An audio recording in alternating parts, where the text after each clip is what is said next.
Hey, it's Mr. Peace. I'm here at VIDA, Vista Innovation and Design Academy here in Vista, California, home of the Sharks, and just got done sharing my heart with the AM, PM students and staff in one of the classrooms today. It was a short day.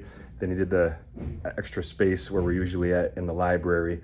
But it was definitely a lot more of an intimate talk, which was great because this was a very heart-focused theme, and that was compassion.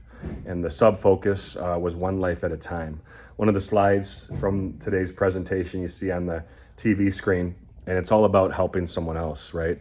But making that conscious choice to do that, right? And compassion is having that empathy towards someone else that might be going through something or hurting or in pain.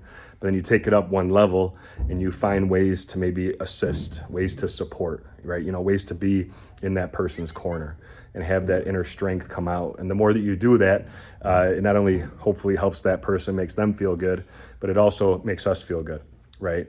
And we know if we can start in the heart, even one little act of kindness, which requires very little effort, can sometimes have a huge impact. Sometimes can last on someone's heart, or be a part of their life for the rest of their life. And just hearing some of the students, share with me today, some of their painful memories, some of their current pain, even some of the teachers too, that there was still something that's heavy here. And of course, we know hurt people, but healed people heal people. And if we can always, keep making that consistent decision each and every day to go and look for opportunities to help others, that's huge. Of course, that means we do need to get past some of that internal hurt before we can be totally in and completely all in for this planet, for our community, for the fellow classmates at the school, the people in our lives. But again, it's very rewarding for me, very encouraging, knowing that we have a lot of these students that have told me they've seen me, since kindergarten, first, second, third, fourth, fifth, now in sixth grade. It's pretty cool to kind of see the evolution, not just see them growing up taller physically, but really emotionally, mentally, getting these tools each and every visit where, something is striking a heart chord. And I say, look, if it does, that means you have a big heart. Now it's up to you to go share that gift by how you choose to treat yourself and others going forward.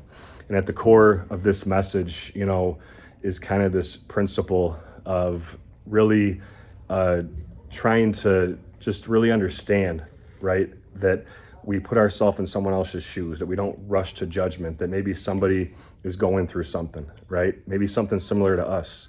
We're a lot more alike than we are different, right? In so many scenarios and situations.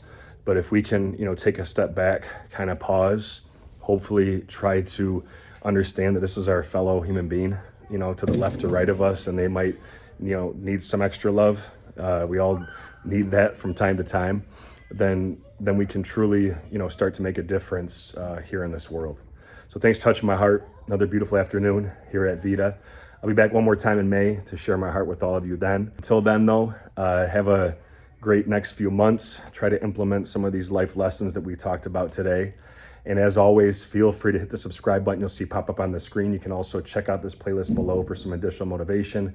And feel free to visit my website by clicking on the peace sign symbol on your phone, tablet, wherever you're watching this video, to track my journey across this country as I continue to heal America's heart, one school at a time. Peace.